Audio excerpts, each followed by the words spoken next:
Maintenant, j'invite à nous rejoindre Stuart Side, metteur en scène, directeur du théâtre national Lille, Tourcoing, région Nord-Pas-de-Calais, directeur de l'école professionnelle supérieure d'art dramatique, dit l'EPSAD. Bonjour Stuart. Bonjour.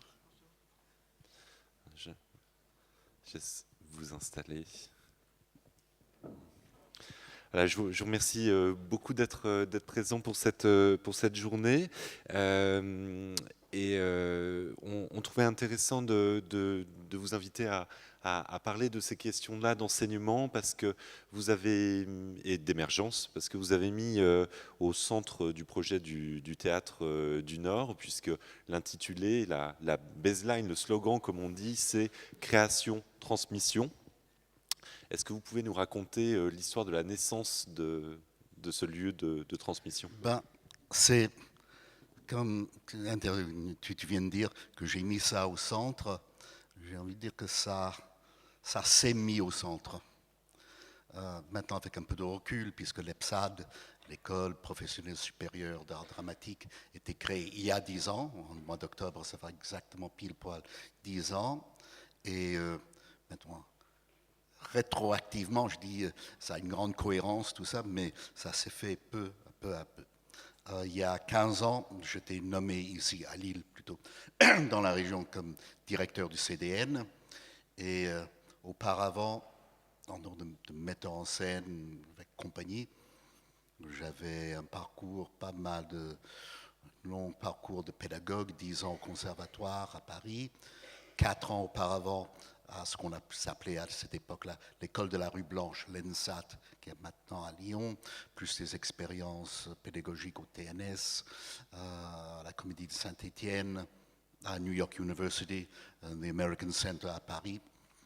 Et ça a toujours alimenté mon travail de mettre en scène, je peux dire un peu plus pourquoi. Certains d'anciens acteurs, d'anciens élèves sont devenus, beaucoup sont devenus des acteurs dans mes spectacles, ensuite devenus des collaborateurs très proches, des amis. Alors, quand j'étais nommé à Lille, il fallait renoncer à mon activité pédagogique pour être présent, diriger cette maison. Mais aussi, on m'avait confié, il y avait une requête, pas une demande de projet, je l'ai fait, mais ce n'était pas ça. C'est de me pencher sur ce qui existait comme enseignement, formation à niveau professionnel d'art dramatique ici dans le Nord. En venant ici, je m'étais dit, bon, je ferai une mise en scène, je dirigerai le théâtre, et peut-être je peux créer une passerelle avec le conservatoire ou une autre structure de formation, ou bon, j'avais besoin de la pédagogie, pendant de mon travail. Tout ça, c'est très personnel. Euh, mais pendant la première année que j'étais ici, même avant d'entrer dans mes fonctions, j'ai regardé la situation, j'ai parlé avec des gens sortis du... Il y avait une classe niveau professionnel conservatoire de Lille, de haut niveau. Vincent Coltals faisait partie de la dernière promotion. Jacques Bonafé y était, d'autres. Étienne Pomeret, que j'ai vu ensuite au conservatoire. Alors, que faire? Je me demandais, est-ce qu'il fallait redorer le blason du conservatoire et une sorte de passerelle serait établie avec le CDN? Est-ce que vous recommandez à la région, puisque la région s'intéressait, créer une structure et de temps en temps j'interviendrai là? Je ne savais pas exactement. En venant ici, je ne pensais absolument pas, même j'aurais dit non, l'idée de diriger une école. Ensuite, j'ai constaté une chose, peut-être mes années auprès de Vitesse, qui m'a beaucoup soutenu, m'a beaucoup apporté. Je faisais partie de l'aventure de l'école de théâtre à Chaillot, quand il entrait en fonction Théâtre national de Chaillot. Je faisais partie des premières années de la création de cette école. Et Antoine aimait dire que tout grand théâtre doit avoir son école et toute école importante de théâtre doit être liée à son théâtre. On est dans un drôle de pays où, par exemple, ce qui est dit la première école d'acteurs en France, au conservatoire, ça a beaucoup bougé, mais il fut un temps, jusqu'au milieu des années 70, moi je suis arrivé en France en 70, mais il y avait des traces qui ont duré longtemps. On pouvait entrer au conservatoire en faisant des auditions, des scènes de 4-5 minutes. Pendant son cursus de 3 ans, on travaille des scènes de 5-6 minutes. Ensuite, il y avait le concours de sortie, où on travaillait des scènes de 4-5 minutes. Et après 3 ans, on dit, vous étiez acteur. La notion de porter un costume, de s'inscrire dans une mise en scène, de savoir comment gérer un espace lumière, comment mener un projet dramaturgique, comment s'insérer dans un projet dramaturgique, pas du tout, parce que le conservatoire n'était lié à rien. Ça forme des individus qui entrent dans un marché d'emploi, voilà, forment des individus pour vendre leurs produits, qui est eux-mêmes sur le marché de théâtre, cinéma, quelque chose comme ça. Il y avait heureusement d'autres aventures en France, notamment le TNS, Théâtre National de Strasbourg, qui trouve ses origines dans les années 30, Michel Saint-Denis, français, mais aussi une grande pratique en Angleterre, où là, c'est l'école d'acteurs est liée au plateau, aux réalités du plateau, de ce rapport-là, mais aussi un rapport avec le texte, un projet dramaturgique nourri et spécifique. Dans l'Europe de l'Est, je pense à la Russie, l'Union soviétique, évidemment la Pologne, tous les théâtres majeurs ont leur école, sont irrigués par une école. Donc, il y a 15 ans, j'ai posé sur le bureau de la ville de Lille, l'État et le Conseil régional, un projet qui finalement ressemble à beaucoup à ce que c'est maintenant, un groupe, c'est devenu 15 acteurs, un cursus pendant 3 ans. Pendant ce temps-là, la journée est divisée, on peut dire, en 2 parties. L'après-midi, un peu plus tard, des ateliers de théâtre avec un intervenant de durée de 4 à 7 semaines, metteur en scène, comédien, auteur, marionnettistes, chorégraphes. Ça, c'est tous les après-midi, de longues après-midi. Et les matins, c'est simple, pour être acteur, il y a le corps, il y a la voix, il y a la tête, disons le cerveau. Donc 5 matinées, 2 matinées sur la voix, chanter, parler, 2 matinées sur le corps, avec un chorégraphe, mais pas pour devenir danseur. J'appelle ça un département de mouvement, pour avoir une idée du corps, mouvement, espace, développer ça. Donc 2 matinées sur le corps. Ah oui, donc, avec un chorégraphe, mais aussi du tai chi, le vendredi c'est le tai chi.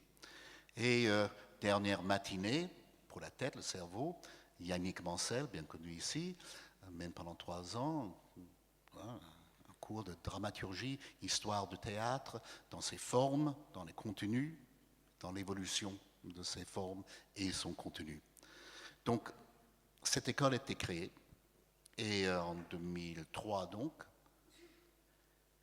au début, le théâtre, moi, les artistes associés au théâtre, nourrissaient cette école-là, donnaient à manger, et une drôle de chose est arrivée. À partir de 2006, je fais venir en permanent au théâtre un collectif de 8 acteurs, jeunes acteurs sortis de l'école. Et à partir de 2006, l'irrigation commençait dans l'autre sens.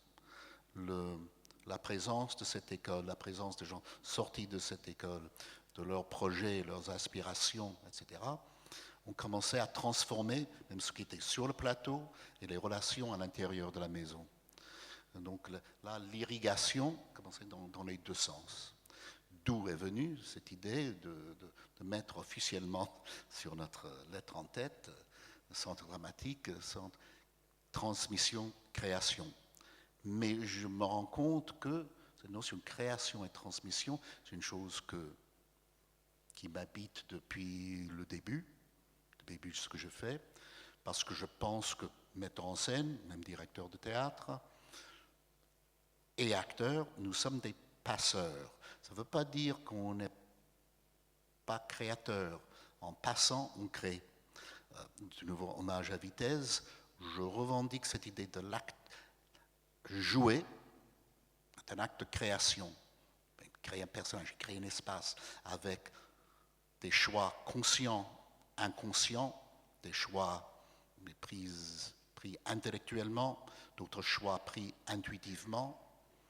Il s'exprime, elle s'exprime, qu'il le veuille ou non d'ailleurs. Et comment gérer, comment canaliser cette création-là à l'intérieur d'un projet de transmission, d'un univers d'auteurs, metteurs en scène ou auteurs scéniques, si je peux dire ça. Donc voilà c'est comment.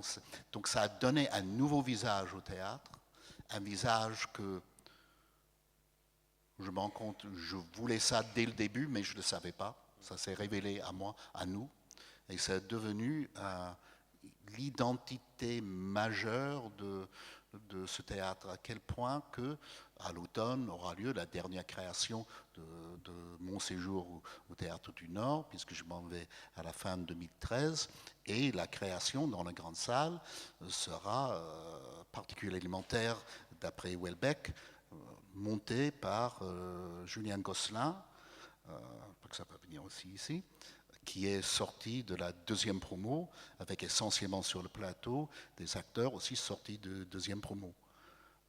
Voilà, ça c'est une autre forme de transmission. Tout à l'heure, Antoine et Alori parlaient d'écriture de plateau. Comment et quand se déclenche en fait ce travail-là? On le voit avec Julien Gosselin que tu citais, cette importance du collectif.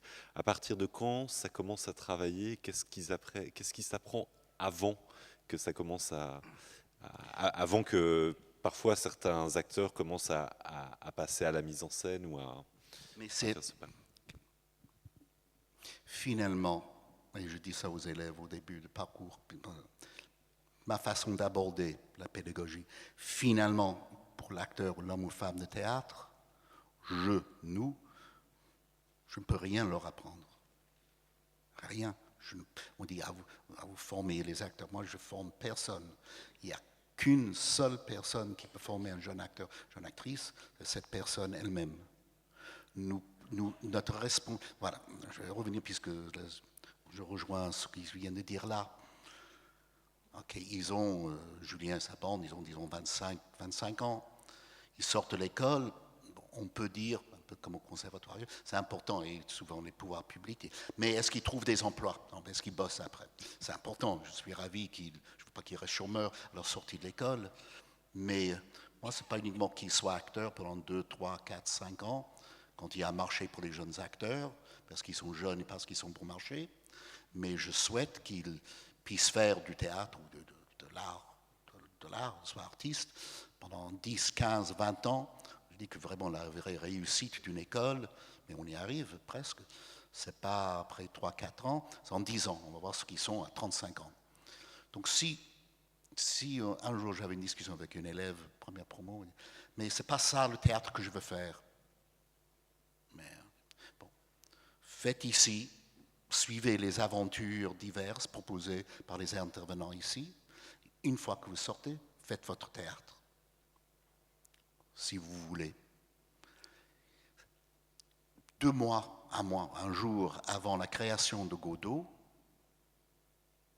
qui aurait pu imaginer qu'il y a une forme théâtrale comme a créé Beckett?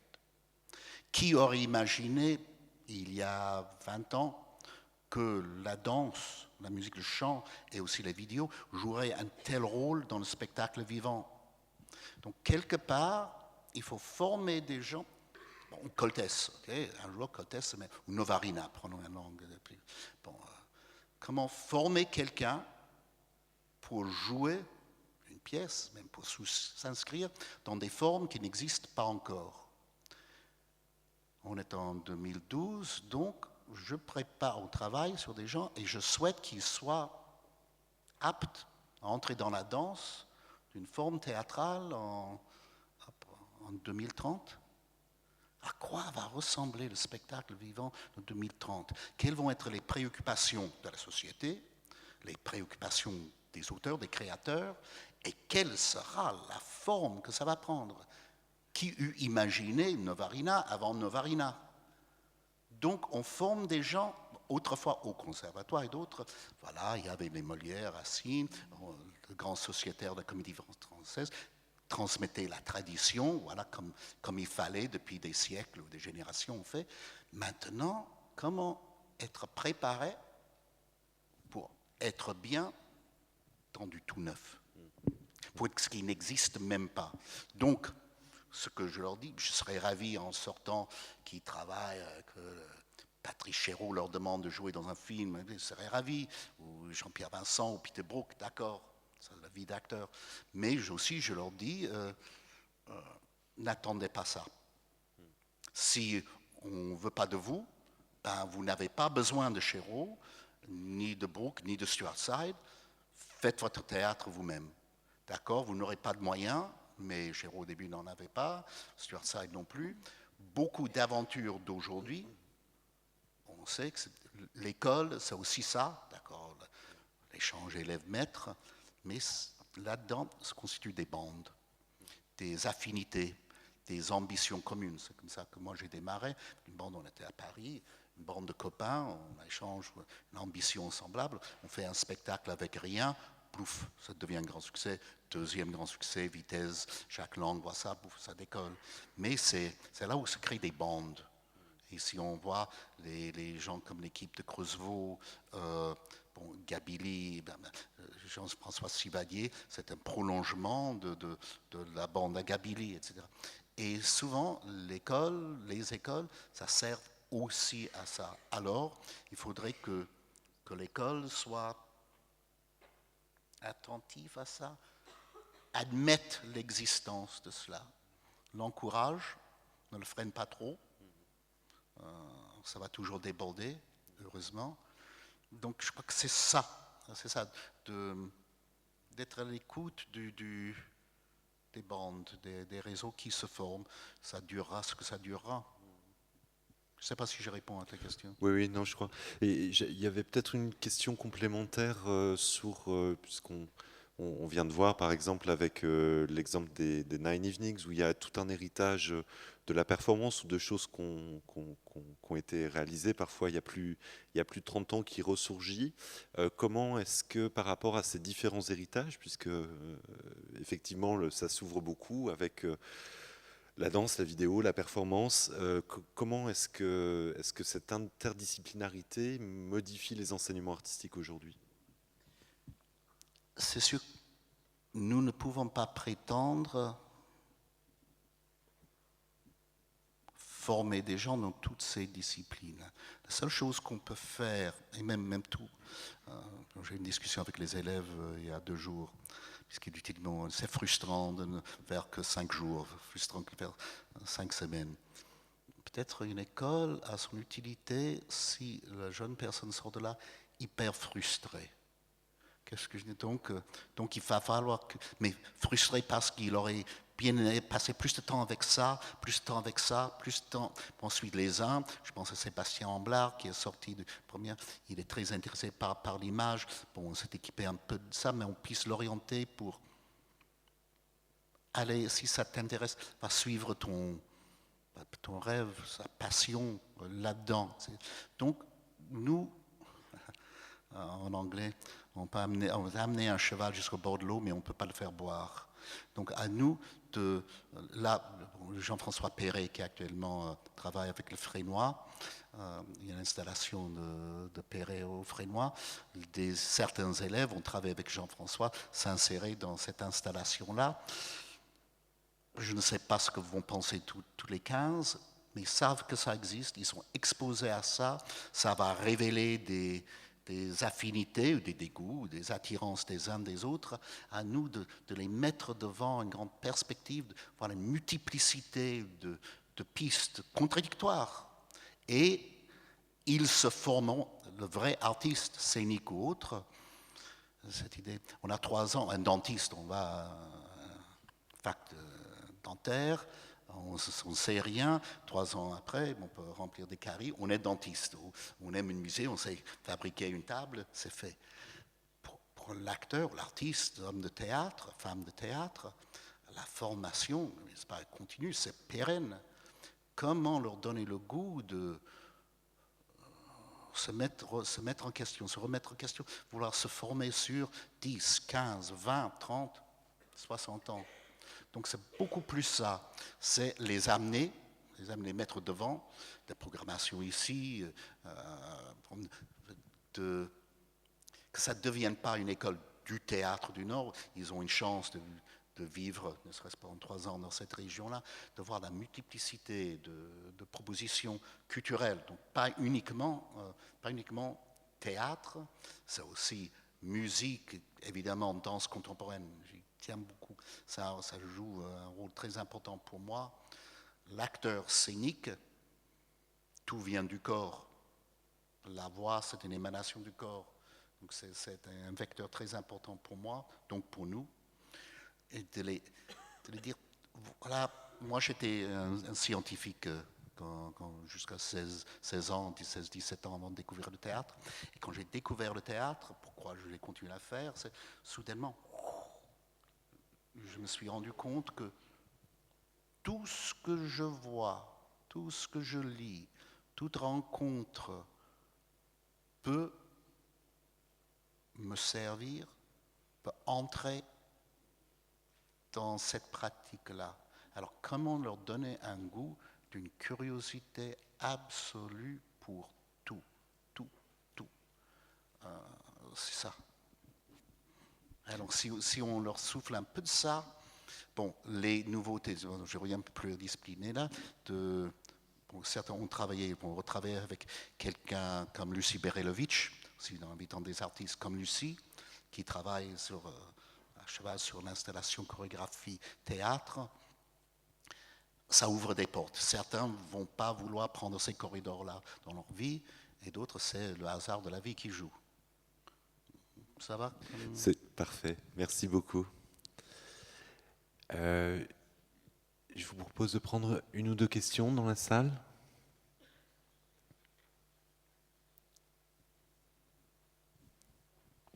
Merci beaucoup. C'est pas vraiment une question. J'entends mal. Oui, j'entends mal. Là, vous m'entendez? Un peu plus Non? fort. Voilà, comme ça. Ok. Oui, je voulais remercier M. Saïd parce que vous avez énoncé un certain nombre de choses qui nous semblent très importantes en école d'art. D'une part, vous avez bien précisé que ça n'était encore plus, voilà. Que vous avez bien précisé que ça n'était pas la grandeur des moyens qui faisait la créativité, d'une part, et qu'on pouvait être très inventif avec très peu de moyens, et peut-être même avec moins de moyens encore plus créatifs. D'autre part, vous avez bien mis l'accent sur le fait que c'est une bande de gens qui vivent, qui découvrent des choses. Vous avez surtout mis un accent magnifique sur la curiosité pour tout, et ça, c'est, je pense, un très bon message. Et le goût des choses, bien sûr. Et puis aussi, bien sûr, sur la question de la porosité interdisciplinaire, c'est-à-dire ce qui est effectivement ce que le théâtre nous apprend beaucoup, mais que dans les arts plastiques, on peut aussi recenser. Donc en tout cas, merci beaucoup d'avoir exposé tout cela avec beaucoup de grâce et de précision.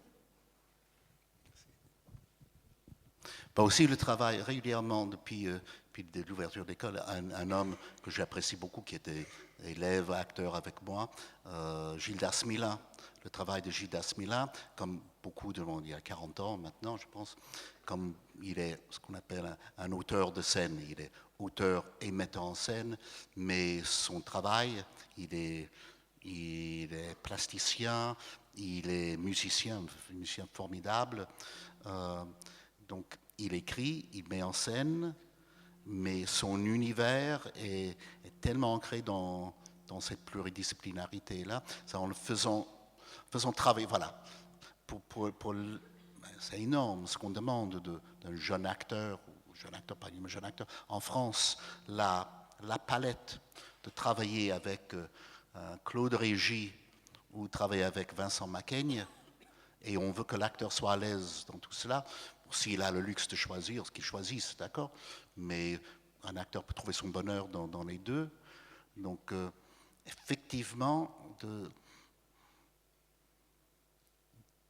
contribuer à cet acteur et cette élasticité, souplesse de corps, de voix et surtout d'esprit pour pouvoir entrer dans ces royaumes-là en tout à fait étant lui-même, en s'exprimant, en amenant sa contribution personnelle à l'intérieur de ces démarches-là.